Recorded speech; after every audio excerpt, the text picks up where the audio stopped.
Hey guys, once again welcome back to my channel AP Education Hub, and in this video we will do Silapati Karam and we will discuss about the introduction to the author of this poem as well as the introduction to the text or introduction to the poem Silapati Karam. So guys जो ये poem है सिलापति करम, इसमें spellings की काफ़ी ज़्यादा confusion है because कहीं पर स्पेलिंग कुछ और दे रखी है, कहीं पर कुछ और दे रखी है बिकॉज इसी ईयर आप लोगों का सिलेबस चेंज हुआ है। लास्ट ईयर जो था वो सिर्फ बुक 3 पढ़नी थी, बुक ऑफ वांची, बट इस बार तीनों book of Puhar, book of Madurai and book of Vanchi, तीनों में से ही कुछ कुछ कैंटोज दे रखे हैं। तो इसी कारण स्पेलिंग्स की काफ़ी ज़्यादा चेंजिंग हो गई हैं। लाइक यहाँ पर सिलापति करम की स्पेलिंग मैंने ये लिख रखी है, बट जो इस बार का सिलेबस आया है उसमें सिलापति करम की स्पेलिंग है SILAPPADHIKARM। इसी तरीके से जो इसके कैरेक्टर्स हैं उनकी स्पेलिंग्स में भी काफ़ी ज़्यादा चेंजेस हो गए हैं, जैसे कि जो कनगी है या फिर जो मधावी है, आगे मैं आप लोगों को उनके बारे में बताऊंगी, तो उनकी स्पेलिंग्स में भी चेंजेस आ गए हैं। तो आप लोगों से एक रिक्वेस्ट है कि आप स्पेलिंग्स पर फोकस ना करें, सिर्फ जो समरी है या जो भी चीज़ मैं आपको बता रही हूँ वो अच्छे से समझे। स्पेलिंग्स जो है जो आपके टीचर्स आपको बताएं, मैं आप लोगों को यही बोलूँगी कि आप लोग वही स्पेलिंग्स इसमें यूज़ करें। So firstly we will discuss about the introduction to the author. So Silappatikaram is written by Ilango Adigal. जो ये पोएम है सिलापति करम, ये लिखी है इलैंको अदिगल ने। और guys we don't know much about him. Guys Ilango Adigal के बारे में हमें काफ़ी कुछ नॉलेज नहीं है and he introduced himself as the younger brother of the Chenguttuvan, but some critics do not agree. तो देखो जो ये पोएम है सिलापति करम, इसमें जो थर्ड पार्ट है, इसका जो थर्ड पार्ट है वो है बुक ऑफ वांजी। उसमें इलैंको अदिगल ने अपने आप को ब्रदर बताया है चेंको टुवन का। चेंको टुवन जो है वो चेरल किंग है, आगे जाके इसके बारे में मैं आपको बताऊंगी जब टेक्स्ट के बारे में डिस्कस करेंगे। तो इन्होंने बताया है कि वो चेंको टुवन के यंगर ब्रदर है, but some critics do not agree. But कुछ क्रिटिक्स जो है इस पर अग्री नहीं है। क्रिटिक्स का तो काम ही ये होता है कि दूसरों को क्रिटिसाइज करना। तो यहाँ पर जो क्रिटिक्स है वो अग्री नहीं करते हैं कि इलैंको अदिगल जो है वो चेंको टुवन के यंगर ब्रदर थे। And he appears twice in Silappatikaram but his name is not mention. और जो इलैंको अदिगल है वो इस पोएम में 2 बार अपीयर होते हैं, 2 बार मतलब 2 बार अपीयर होते हैं, बट उनका जो नेम है वो इस पोएम में कहीं पर भी मेंशन नहीं किया गया है।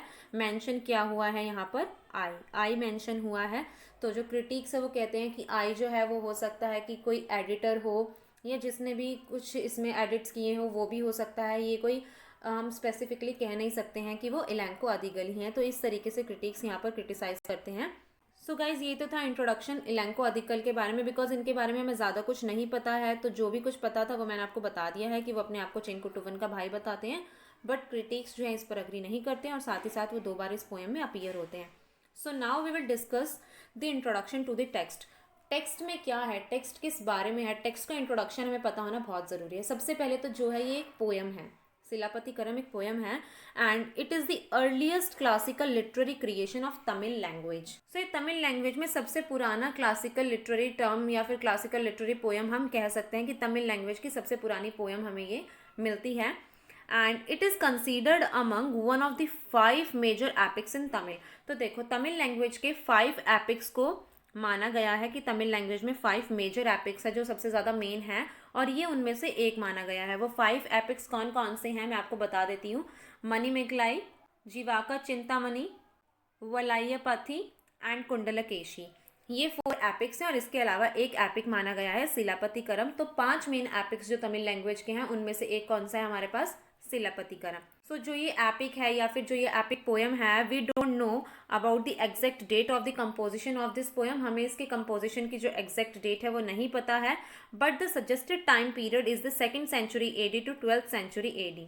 देखो एग्जैक्ट टाइमिंग हमें नहीं पता है, बट इसके बारे में जो सजेस्टेड टाइमिंग हमें दे रखा है वो है 2nd century AD to 12th century AD। ये इसका सजेस्टेड टाइम पीरियड माना जाता है। लेकिन जो विजयपुरी पल्लाई है वो कहते हैं कि ये टेक्स्ट जो है फर्स्ट क्वार्टर जो था 10th सेंचुरी AD का उसमें लिखी गई थी। तो देखो यहाँ पर जो राइटर्स होते हैं उनमें भी कई बार कन्फ्यूजन हो जाती है, उनमें भी कई बार बहस हो जाती है कि वो अग्री नहीं करते हैं किसी चीज़ के बारे में। तो यहाँ पर हमें एग्जैक्ट टाइमिंग नहीं पता है, बट सजेस्टेड टाइमिंग हम यही मानते हैं। सो गाइज देखो ये इंपॉर्टेंट है कि सिलापति करम provides information about social and cultural norms of ancient Tamil society. जो ये पोएम है, जो ये टेक्स्ट है या जो ये एपिक है, ये हमें तमिल सोसाइटी के बारे में, जो पुरानी तमिल एंशियंट तमिल सोसाइटी जो थी उसका सोशल नॉर्म्स क्या थे, उसके कल्चरल नॉर्म्स क्या थे, उसके बारे में काफ़ी कुछ बताती है। तो हमें क्या कल्चर नॉर्म्स के बारे में पता लगता है? हमें ये पता लगता है कि एंशियंट टाइम में साउदर्न इंडिया में किस तरीके के डांस फॉर्म या म्यूजिक फॉर्म्स या आर्ट्स थी, और इसके बारे में हमें सबसे ज़्यादा जिस करेक्टर के थ्रू पता लगता है वो है माधवी।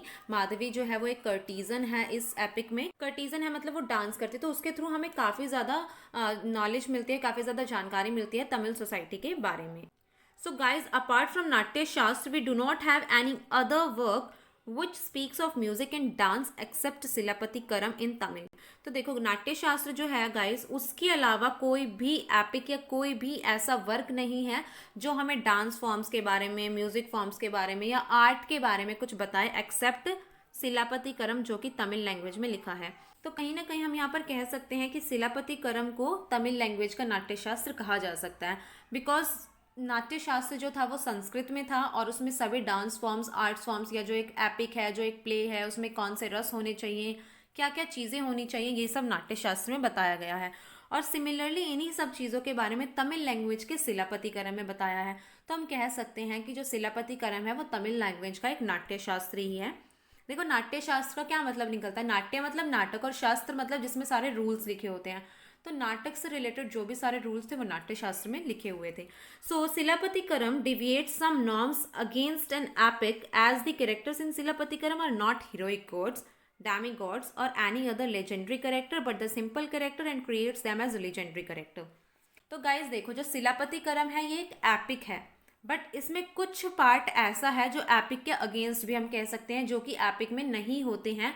एपिक जो है इन वाली कैरेक्टरिस्टिक्स को नहीं मानते हैं। वो कौन सा पार्ट है कि सिलापतिकरम में इलैंको अदिकल ने जो अपने कैरेक्टर्स लिए हैं वो कोई गॉड नहीं है, ना ही वो कोई डैमी गॉड है, मतलब जिन्हें हम भगवान के समान मान सके, ना ही वो कोई ऐसे हैं, और ना ही कोई लेजेंडरी कैरेक्टर है कि मतलब बहुत महान कैरेक्टर हो।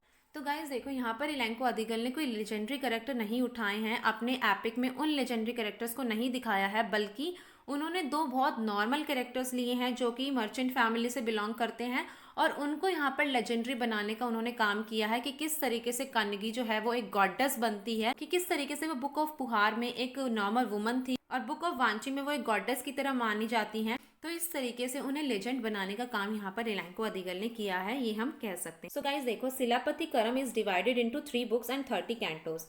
तो सिलापतिकरम जो है वो 3 बुक्स में डिवाइडेड है और उसमें 30 कैंटोस हैं। कैंटोस मतलब उसके पार्ट्स की 30 पार्ट्स में वो डिवाइड है। सो देखो each book named after the capital of 3 kingdom. Her book जो है वो तमिल के 3 किंगडम मतलब 3 साम्राज्य जो थे तमिल के उस टाइम में, उनके कैपिटल के ऊपर बुक्स के नाम रखे गए हैं।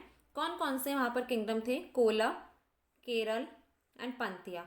इन्हें हालांकि हम जो पढ़ते हैं, अगर जिन्होंने 12th क्लास में हिस्ट्री पढ़ी होगी उन्हें पता होगा, Chola kingdom, Chera kingdom and Pandya kingdom, ये 3 किंगडम उस टाइम पर थे तमिल के, जो बहुत ज़्यादा रिच माने गए थे, प्रोस्पेरस की माना गया था कि हाँ ये जो है वो बहुत ज़्यादा सक्सेसफुल हुए थे तमिल की साइड में। सो ये 3 किंगडम की जो कैपिटल है उसी के ऊपर बुक्स के नेम रखे गए हैं। सो देखो चोला किंगडम की जो कैपिटल है वो है पुहार, चेरा किंगडम की जो कैपिटल है वो है मदुरई, और पंत्या किंगडम की जो कैपिटल है वो है वांची। सो ये 3 बुक्स हमारे पास हैं, the book of Puhar, the book of Madurai and the book of Vanchi. Book of Puhar जो है वो बुक 1 मानी जाती है जिसके अंदर की 10 कैंटोज हैं। बुक ऑफ मदुरई जो है वो बुक 2 मानी जाती है जिसके अंदर की 13 कैंटोज है, और ये जो है लॉन्गेस्ट बुक या लॉन्गेस्ट कैंटोज, सबसे ज़्यादा कैंटोज इसके अंदर हैं। और लास्ट है द बुक ऑफ वांजी जिसके अंदर की 7 कैंटोज है। तो ये शॉर्टेस्ट पार्ट इस पोएम का या शॉर्टेस्ट पार्ट इस एपिक का हम मानते हैं। तो इस तरीके से इनके अंदर इतने कैंटोज हैं और ये 3 बुक्स हम डिस्कस करेंगे। सो गाइज इसमें मैंने आप लोगों को सिर्फ इंट्रोडक्शन दिया है ऑथर इलैंको अदिकल का, और साथ ही साथ इस एपिक या पोएम सिलापतिकरम का। और बहुत ही जल्दी मैं वीडियो बनाऊंगी the book of Puhar, the book of Madurai and the book of Vanchi पर। सबसे पहले मैं इन तीनों बुक्स की अलग अलग वीडियोस बनाऊंगी ताकि आप लोग समझ सके कि बुक 1 में क्या हो रहा है, बुक 2 में क्या हो रहा है और बुक 3 में क्या हो रहा है। और उसके बाद में इंडिविजुअली जो जो कैंटोज आप लोगों के आ रहे हैं उन कैंटोज के ऊपर वीडियोस बनाऊंगी ताकि आप लोग उस पर्टिकुलर कैंटो के बारे में भी समझ सके। So very soon I will upload the remaining videos also. So guys I hope आप लोगों को ये चीज़ क्लियर हो गई होगी, और अगर आप लोगों को अब भी कोई डाउट है then you can ask me in the comment box. Also you can contact me on Instagram और इधर on my Facebook page. I will give the link of both the two in the description box. So do follow me on Instagram and also on my Facebook page. And अगर आप लोगों को ये video पसंद आई हो तो video को like करें, कमेंट करके बताएं कैसी लगी, अपने फ्रेंड्स के साथ शेयर करें और मेरे चैनल को सब्सक्राइब करके बेल आइकन ज़रूर दबा दें।